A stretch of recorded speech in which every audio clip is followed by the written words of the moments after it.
Good evening guys. Magdi-dinner tayo. Ito, mag-group tayo ng mechado beef. Ayan. Yan guys, si Mr. Garcia na beef. O, mamarinate natin siya ng 1 hour si Toyo, si Kumaring Toyo. Ayan. Tapos lagyan na natin ng lemon, paminta, mekos-mekos. Yan. Tapos prito muna tayo ng patatas at saka ng carrot at saka ng siling pula.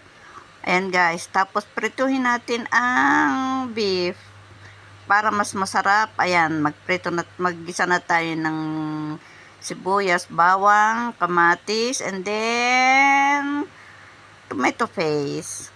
Guys, ayan o, tignan nyo mabuti at pag-aralan natin ang sarap niya. Ayan, lagyan natin ng 3 pirasong laurel.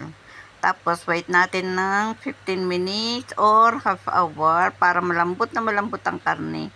Lagyan natin siya ng nor cubes at anik-anik. Ayan, guys, lagay na natin ng gulay. Oh, guys, tingnan nyo naman kasarap, ha? Red na red ang kulay niya. At pati na ang kanya sabaw. Tingnan nyo, ha? Nagmamantika. Oh, guys, tingnan nyo, ang lambot ng karne. Wala na yung karne. Sa sobrang kalambutan niya, guys, ayan. Yan ang mechado. Okay guys, bye-bye!